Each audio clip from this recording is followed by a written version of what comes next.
Good afternoon ma'am. आज हमारा topic है डिफरेंट फैक्ट ऑफ नॉलेज। जैसा कि मैंने पहले लेक्चर में बताया था कि जहां ज्ञान होगा वहां विकास होगा और शिक्षा का विकास होगा, और जहां शिक्षा का विकास होगा वहां ज्ञान होगा। तो दोनों ही शिक्षा और ज्ञान दोनों ही एक दूसरे के लिए पर्यायवाची हैं, क्योंकि बिना ज्ञान के शिक्षा प्राप्त नहीं हो सकती और बिना शिक्षा के ज्ञान प्राप्त नहीं हो सकता। तो ज्ञान के तथ्यों को जानना बहुत जरूरी है। ज्ञान के विभिन्न तथ्यों की चर्चा करना तर्क संगत है। ज्ञान जो है शिक्षक के लिए बहुत जरूरी है, बड़ा अनिवार्य तथ्य है, क्योंकि ज्ञान को शिक्षा में समझने के लिए, उसको सरल रूप से करने के लिए हमें इसके तथ्यों को जानना बहुत जरूरी है। इसकी विशेषताओं, इसकी प्रक्रियाओं, इसका स्वरूप, इसका व्यवहारिक और क्रियाओं के रूप में इसको मूल्यांकन करना बहुत जरूरी है। इसलिए पिछले लेक्चर में मैंने बताया था कि तथ्य अलग अलग है। सबसे पहला तो लोकल एंड यूनिवर्सल नॉलेज, यानी कि स्थानीय ज्ञान और सार्वभौमिक ज्ञान। दूसरा मैंने बताया था कंक्रीट एंड एब्सोल्यूट, यानी कि मूर्त और अमूर्त ज्ञान। तीसरा मैंने बताया था थियोरेटिकल एंड प्रैक्टिकल, यानी कि सैद्धांतिक और व्यवहारिक ज्ञान। फिर मैंने बताया था आपको टेक्सचुअल एंड अनटेक्सचुअल ज्ञान, जो कि संदर्भात्मक और लिखित ज्ञान कहते हैं जिसे। तो इस प्रकार हम ज्ञान के तथ्यों को जानेंगे, तभी हम कल्चर एंड नॉलेज को पहचान सकेंगे कि role of culture in knowing क्या है, या वे ऑफ नॉलेज क्या है, या render to action emerging problem में क्या रिलेटेड टू नॉलेज है, तभी हम इसको समझ पाएंगे। तो हमने जो पहले पढ़ाया था स्थानीय एवं सार्वभौमिक नॉलेज, स्थानीय लोकल एवं यूनिवर्सल नॉलेज, स्थानीय एवं सार्वभौमिक नॉलेज। इसमें मैंने बताया था कि जो सार्वभौमिक नॉलेज है इसमें वैधता के तथ्य निहित है, यानी कि ये अपने आप में सत्य सिद्ध किया जा चुका होता है प्रयोगों के द्वारा, अनुसंधान के द्वारा। उसे हम जो रिजल्ट आता है वो हम सार्वभौमिक रूप से उसको यूज करते हैं ज्ञान को, तो वो हमारा वैदिक है, वैधता है, वैलिडिटी है, उसकी वैलिडिटी है, उसकी रिलायबिलिटी है, यानी कि वो विश्वसनीय है। ऐसे ज्ञान को सार्वभौमिक कहते हैं जो अनुभव जन्य है, जिनको सभी मान्यता प्रदान करते हैं, जिसका एविडेंस है, यानी कि जो प्रमाणिक है, मनोवैज्ञानिक रूप से शिक्षा शास्त्रियों द्वारा जिसे प्रमाणित किया जा चुका है। जैसे फॉर एग्जाम्पल हम कहते हैं आकाश नीले रंग का है, तो इसको सार्वभौमिक माना गया है कि आकाश का रंग नीला होता है। तो निष्कर्ष के आधार पर, अनुभव के आधार पर, या उसके रियल फॉर्म को देखकर जो मूर्त स्वरूप है, या उसका नैतिक पक्ष जो वैदिक रूप से हमारे नियम चले आ रहे हैं उनको मानते आ रहे हैं, या उनका वैज्ञानिक ज्ञान, जैसे कि फॉर एग्जाम्पल वैज्ञानिक ज्ञान में हाइड्रोजन गैस हवा से हल्की होती है, तो ये वैज्ञानिक है, इसलिए हम इसको सार्वभौमिक रूप से मानते हैं। फिर रिसर्च के द्वारा, अनुसंधान के द्वारा जो रिजल्ट निकलते हैं उनके आधार पर भी उसको सार्वभौमिक कह सकते हैं, उनका मूल्यांकन करते हैं। फिर मैंने बताया कि स्थानीय ज्ञान, लोकल नॉलेज क्या है। लोकल नॉलेज जो हमारी परंपराएं हैं, नियम है, जो हम रीति रिवाज है, जो हमारे धार्मिक है, जो परिवर्तनशील है, अर्थात जो कि परिवर्तित होते रहते हैं समय, स्थान और परिस्थितियों के अनुसार, इसलिए इसको स्थानीय ज्ञान कहते हैं।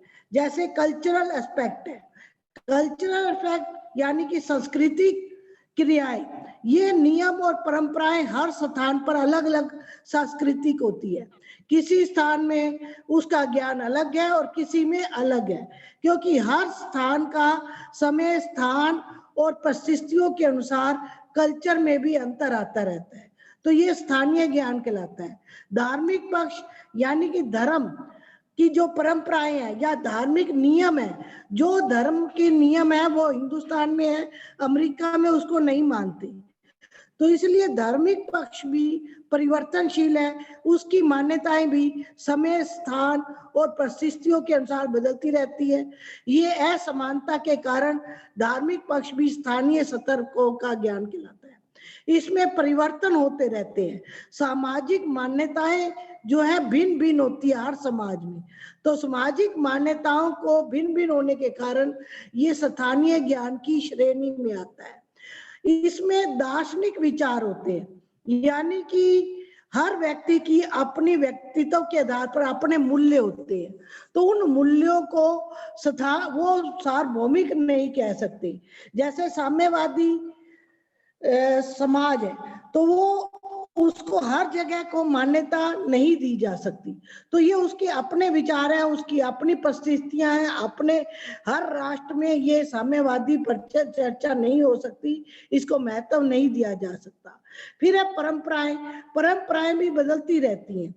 सामाजिक मूल्य भी हर रहन सहन, खान पान, हर राज्य का, हर स्थान का अलग अलग होता है, तो इनके मूल्यों का जो ज्ञान को हम स्थानीय ज्ञान कहते हैं। पर्यावरणीय ज्ञान, पर्यावरण भी जो भिन्न भिन्न स्थानों पे भिन्न भिन्न पर्यावरण देखा जाता है, तो पर्यावरणीय स्थिति का ज्ञान भी स्थान और परिस्थितियों के अनुसार चेंजेबल है, तो इसको भी हम स्थानीय कहते हैं। और स्थानीय ज्ञान है वो सीमित है, असीमित नहीं है, क्योंकि इसका क्षेत्र जो है बहुत लिमिटेड होता है।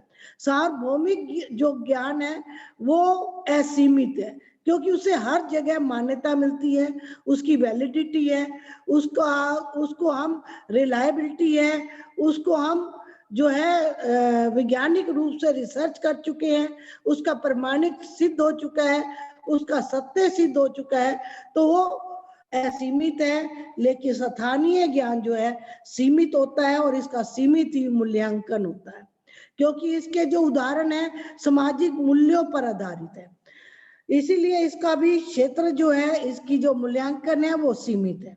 ये तो मैं आपको पहले करा चुकी थी, आज मैंने रिवीजन करवा दिया है कि लोकल नॉलेज और यूनिवर्सल नॉलेज में क्या अंतर है। आज हम करा रहे हैं कंक्रीट एंड एब्स्ट्रैक्ट नॉलेज, यानी कि मूर्त ज्ञान और अमूर्त ज्ञान। मूर्त एवं अमूर्त ज्ञान के द्वितीय आयाम को श्रेणी में, ज्ञान की श्रेणी में आते हैं। ज्ञान का स्वरूप विभिन्न रूपों में दृष्टिगोचर होता है। तो सबसे पहले हम कहेंगे मूर्त ज्ञान। मूर्त ज्ञान को अनेक प्रकार की विशेषताएं होती हैं, उसके स्वरूप और उसके आयामों का निर्धारण हम करते हैं। मूर्त ज्ञान जो है सबसे पहले इसकी प्रमाणिकता होती है, क्योंकि ये सर्टिफिकेट इसका, क्योंकि ये दिखाई देता है, एक रियल फॉर्म में होता है। मूर्त रूप यानी कि हम इंद्रियों के सहयोग से इसको प्रमाणित कर दिया जाता है, तो इसकी प्रमाण की आवश्यकता नहीं होती, क्योंकि ये सामने ही चीज दिखाई देती है, वस्तु दिखाई देती है, या कोई भी इसका हम प्रमाणिक ज्ञान कह सकते हैं। तो इसका सर्टिफिकेट होता है हमारे पास, क्योंकि हम इसको इंद्रिय सहयोग से, मूर्त ज्ञान से स्वयं एक प्रमाण होता है, तो इसको प्रमाणिकता सिद्ध करने की हमें आवश्यकता नहीं होती, क्योंकि इसमें प्रमाणिकता स्वयं ही समावेश होती है, क्योंकि ये रियल फॉर्म में होता है, ये मूर्त रूप में हमारे पास होता है।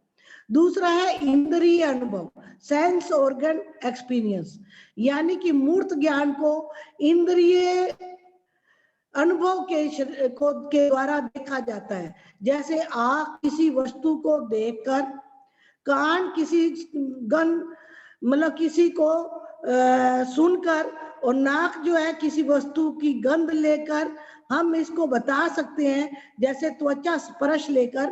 तो ये मूर्त ज्ञान जो है इंद्रिय अनुभव पर आधारित है, क्योंकि 5 सेंसेस के द्वारा, मैंने पहले भी बताया था कि senses are the gateway of knowledge.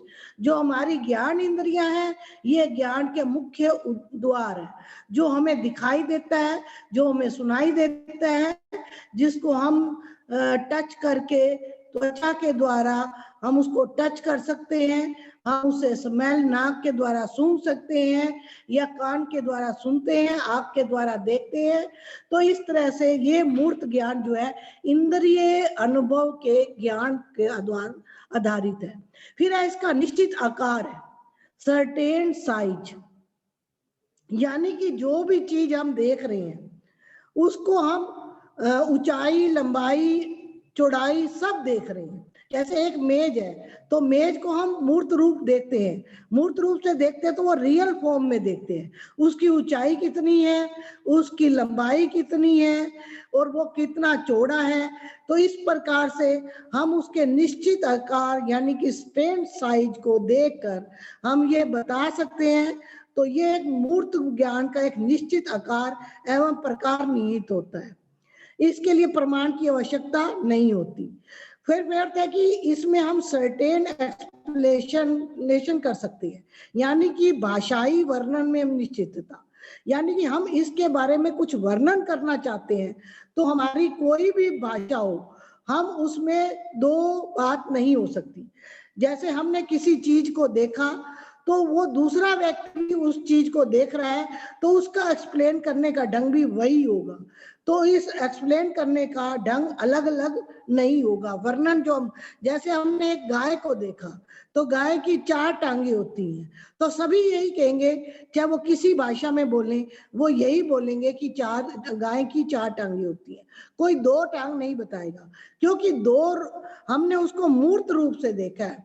तो मूर्त रूप से देखने से हम भाषा का वर्णन भी निश्चित रूप से कर सकते हैं, उसका अस्तित्व भी हम बता सकते हैं, क्योंकि उसका जो एग्जिस्टेंस है वो भी प्रेजेंस है, अस्तित्व का उपस्थित होना, यानी कि जो चीज हमारे सामने है उसको हम, उसका अस्तित्व हम सिद्ध करने में हमें कोई कठिनाई का अनुभव नहीं होता, क्योंकि हमारे सामने है, प्रत्यक्ष रूप से है, तो उसका अस्तित्व हम दिखा सकते हैं, प्रमाणित कर सकते हैं, प्रत्यक्ष रूप से दिखाया जा सकता है, उसका सत्यता भी दिखाई जा सकती है। सभी वस्तुएं अस्तित्व में होती हैं मूर्त रूप की, मूर्त ज्ञान की। फिर है कि विश्वसनीयता की उपस्थिति, यानी कि प्रेजेंस ऑफ रिलायबिलिटी, यानी कि कोई भी मूर्त चीज अपने आप में विश्वसनीय है, क्योंकि हम उसको सिद्ध करने के लिए हमें कोई पृथक प्रयास नहीं करना पड़ता। जिस वस्तु का हम वर्णन कर रहे होते हैं वही वस्तु प्रत्येक व्यक्ति उसे प्रत्यक्ष रूप से देख सकता है, तो उसकी विश्वसनीयता बनी रहती है, उसकी वैधता भी बनी रहती है, यानी कि उसकी वैलिडिटी भी रहती है, क्योंकि उसको आकलन करना हमें सरल हो जाता है। यानी कि मूर्त ज्ञान को हम सरलता से समझाया जा सकता है, उसकी परिमाणिकता की जा सकती है, उसमें कोई संदेह नहीं होता, उसकी वैलिडिटी बनी रहती है, उसकी रिलायबिलिटी बनी रहती है, उसका एग्जिस्टेंस रहता है, उसका निश्चित आकार होता है, क्योंकि वो हम इंद्रिय ज्ञान के द्वारा, इंद्रिय अनुभव के द्वारा ज्ञान प्राप्त करते हैं। वास्तविक जगत से संबंध है, ये जो भौतिक संसार है, ये मूर्त ज्ञान जो है केवल भौतिक संसार को हम जो देखते हैं, जो वास्तविक संसार हमारे सामने है, जिसमें विचार और तार्किक विचारों का समावेश कम होता है, यानी कि हम दार्शनिक विचार नहीं कर रहे, हम तार्किक विचार नहीं कर रहे, क्योंकि कोई भी चीज, कोई भी हमारे सामने है तो हम उसका प्रस्तुतिकरण भौतिक जगत के विकास का वर्णन आसानी से, सरलता से कर सकते हैं, तो उसमें कोई विचार नहीं, कोई तर्क नहीं आता। तो ये जो हमारा मूर्त ज्ञान है, ये मूर्त ज्ञान हमारा प्रमाणित है, हमारे मूर्त ज्ञान में इंद्रिय अनुभव है, निश्चित आकार है, भाषाई वर्णन में निश्चितता है, अस्तित्व का उपस्थित होना, विश्वसनीयता होना, वैधता की उपस्थिति होना, और ये केवल हमारे स्पिरिचुअल जगत से नहीं है, केवल वास्तविक जगत जो हमारा भौतिक जगत है, जो हमें दिखाई देता है, जो वस्तुएं हमें सामने दिखाई देती हैं, जो हम सेंसिस ऑर्गन के द्वारा ज्ञान प्राप्त करते हैं, उसे हम मूर्त ज्ञान कहते हैं, कंक्रीट नॉलेज। जिसमें कोई दो राय नहीं है, जिसका सत्य अपने आप में सिद्ध है, क्योंकि हमने इसको सेंसिस ऑर्गन के द्वारा अनुभव के, देख कर, सुनकर हम इसको ज्ञान को प्राप्त करते हैं और इसके निश्चित आकार को हम देख सकते हैं, इसका सरलता से हम वर्णन कर सकते हैं, इसकी विश्वसनीयता बनी रहती है, इसकी वैलिडिटी बनी रहती है। ये केवल भौतिक जगत से संबंधित है, इसमें विचारों और तर्कों का समावेश कम होता है। ये हमारा होता है कंक्रीट ज्ञान, यानी कि मूर्त ज्ञान, जो कि लौकिक जगत में पाया जाता है। पारलौकिक जगत का इसे कोई समावेश नहीं होता।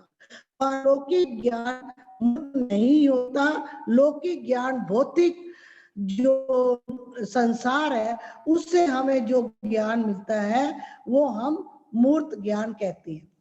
फिर आता है अमूर्त ज्ञान, एब्स्ट्रैक्ट नॉलेज। अमूर्त ज्ञान, एब्स्ट्रैक्ट नॉलेज। अमूर्त ज्ञान का संबंध प्रायः तार्किक चिंतन एवं विचारों से संबंधित होता है।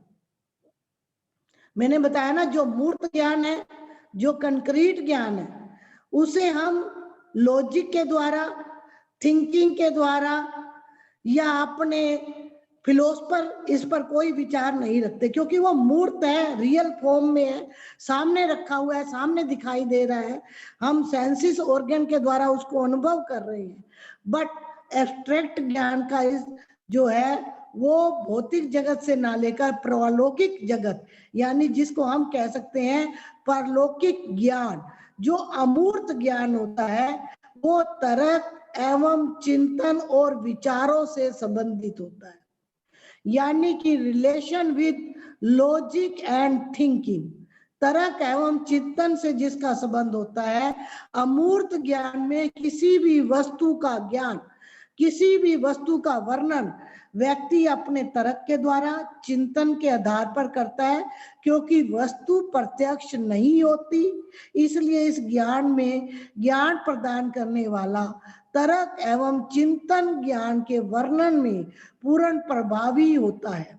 इस वर्णन के आधार पर ही वह वस्तु का निरूपण करता है।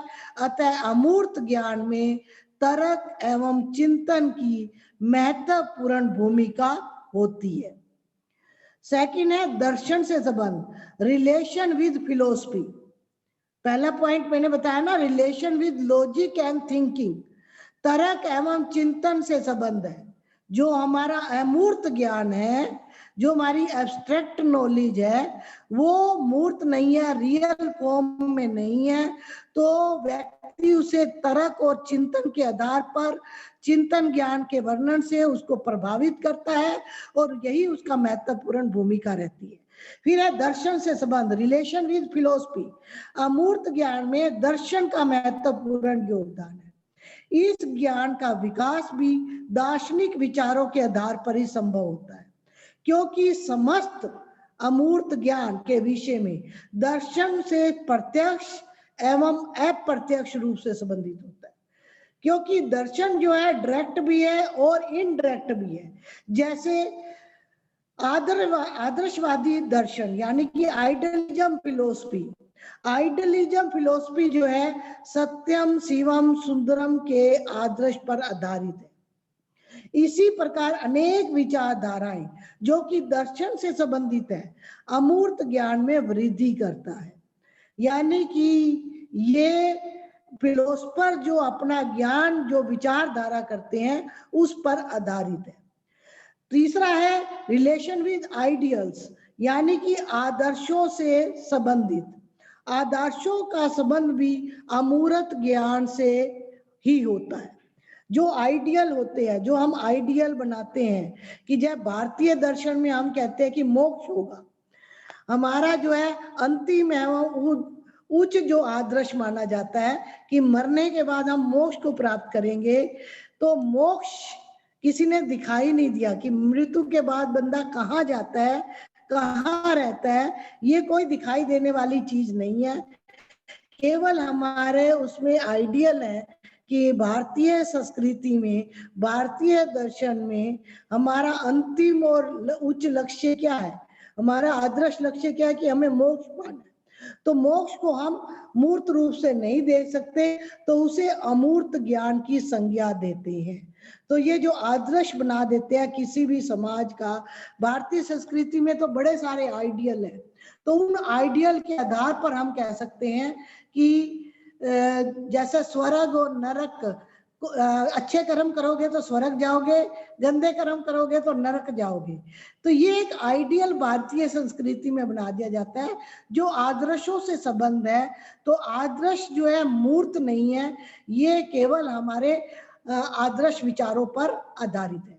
फिर है मनोविज्ञान से संबंध, रिलेशन विद साइकोलॉजी, यानी कि अमूर्त ज्ञान जो है, एब्स्ट्रैक्ट नॉलेज, आपको दार्शनिक ज्ञान की भांति मनोवैज्ञानिक का ज्ञान भी अमूर्त ज्ञान से संबंधित है।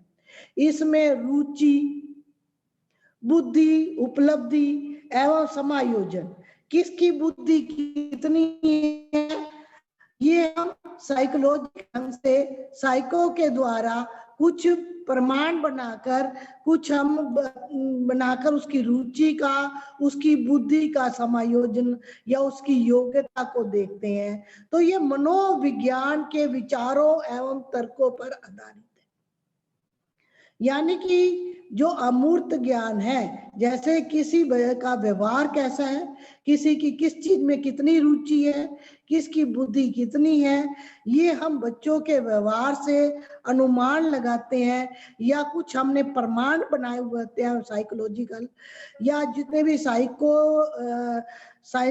साइंटिफिक हुए हैं उन्होंने, जैसे फ्रायड है या ईड है, इन्होंने जो भी एक प्रमाण बनाए हुए हैं, या अपने जो तर्क के द्वारा या विचारों के द्वारा हम उसकी तुलना करते हैं, तुलनात्मक अध्ययन करते हैं बालकों का, अनुमान के द्वारा, व्यवहार के द्वारा। तो ये जो है केवल साइकोलॉजी है, ये सब सक्सेस भी हो सकता है और फेलियर भी हो सकता है। यानी कि हम इसमें सफलता भी प्राप्त कर सकते हैं और असफलता भी प्राप्त कर सकते हैं। ये साइंटिफिक नहीं है, इसमें विश्वसनीयता का अभाव है, लैक ऑफ रिलायबिलिटी। यानी कि कोई साइकोलॉजिस्ट कुछ और कहेगा, कोई साइकोलॉजिस्ट इसके बारे में कुछ और बताएगा। तो इस बारे में जो व्यक्तिगत विचार आते हैं, व्यक्तिगत विचारों का समावेश होता है। तो कुछ प्रकृतिवाद को, नेचुरलिज्म को अच्छा मानते हैं, कुछ आइडियलिज्म को अच्छा मानते हैं, कुछ प्रैग्मेटिज्म को अच्छा मानते हैं। यानी कि आदर्शवाद अच्छा है, कुछ कहते हैं प्रकृतिवाद अच्छा है, कुछ कहते हैं प्रयोगवाद अच्छा है। तो हम कई यथार्थवादी पर विश्वास करते हैं। तो ऐसे ये व्यक्तिगत विचारों पर निर्भर करता है, इसलिए इसमें लैक ऑफ रिलायबिलिटी रहती है, विश्वसनीयता का अभाव रहता है। बहुत सारे विचारधाराओं वाले शिक्षा शास्त्री इसमें अपने अनुभव सम्मिलित करते हैं, अपने मूल्य सम्मिलित करते हैं। ये क्षेत्र एवं परिस्थिति के अनुसार सत्य भी सिद्ध हो सकते हैं और असत्य भी सिद्ध हो सकते हैं। ये सफल भी हो सकते हैं और असफल भी हो सकते हैं। इसीलिए हम इस पर प्रमाणित नहीं कर सकते कि ये प्रमाणित है। कुछ ऐसे विचार है जिसको प्रमाणित भी किया जा सकता है और कुछ ऐसे विचार है जो अप्रमाणित है। जो आइडियलिज्म पर विश्वास करते हैं वो परलौकिक जगत की बात करते हैं, और जो प्रकृतिवाद की बात करते हैं वो प्रकृति को ही सब कुछ मानते हैं, उसी के रूल रेगुलेशन को फॉलो करते हैं। जो प्रयोगवाद, एक्सपेरिमेंटल को मानते हैं, वो जो है इस भौतिक जगत को मानते हैं कि जो घटना इस समय घट रही है, जो यथार्थ हो रहा है, केवल उसी को। ये व्यक्तिगत विचारों पर आधारित है, अमूर्त विचार, जो कि तर्क पर आधारित है, जो दर्शन पर आधारित है, जो कि आदर्शों पर आधारित है, मनोवैज्ञानिक से संबंधित है। इसमें कोई वैलिडिटी नहीं है, इसमें लैक ऑफ वैलिडिटी, वैधता का अभाव है। यानी कि अमूर्त ज्ञान में प्रत्यक्ष रूप से कुछ भी प्रस्तुत नहीं किया जा सकता, क्योंकि इसको प्रस्तुत करना बड़ा कठिन है, इसलिए इसमें वैधता का अभाव है, यानी कि इसमें वैलिडिटी नहीं है। ये जन सामान्य की दृष्टि से अमूर्त ज्ञान को वैधता को सिद्ध नहीं किया जा सकता, वैधता को सिद्ध करने में बड़ी कठिनाई होती है। तो ये कल्पनाओं का भी समावेश है, इसमें हम कह सकते हैं कि कल्पना ज्यादा की जा सकती है, तो इसमें वैधता का प्रश्न चिन्ह लग जाता है, तो ये वैध नहीं है।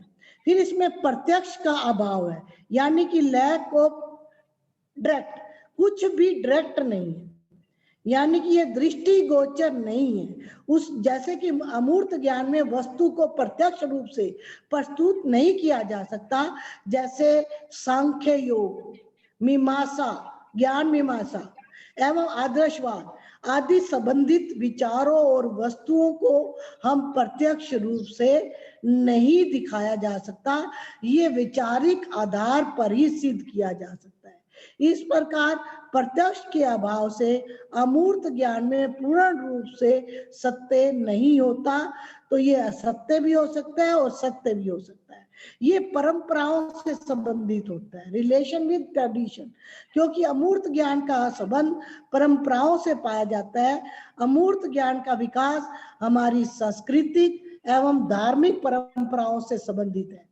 भारतीय समाज में सामाजिक परंपराएं एवं धार्मिक परंपराओं में व्यवहारिक रूप से अमूर्त मान्यताओं पर आधारित होता है। इन परंपराओं के संदर्भ में कोई ठोस प्रमाण प्रस्तुत नहीं किया जा सकता।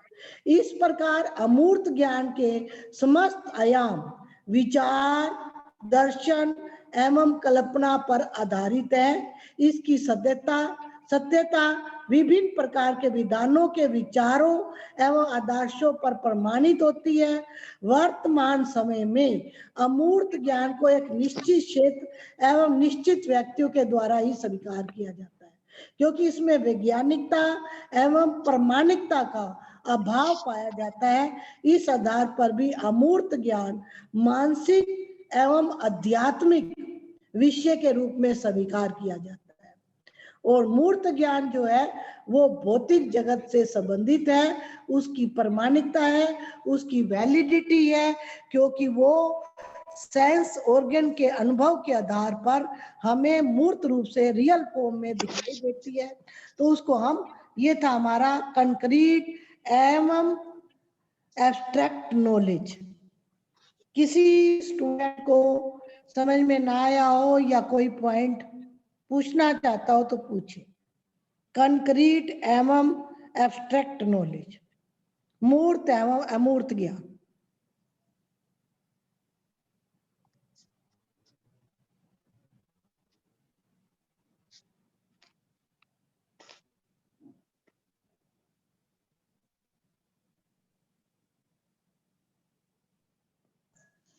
मैम एक बार अमूर्त ज्ञान के बारे में फिर से बताना।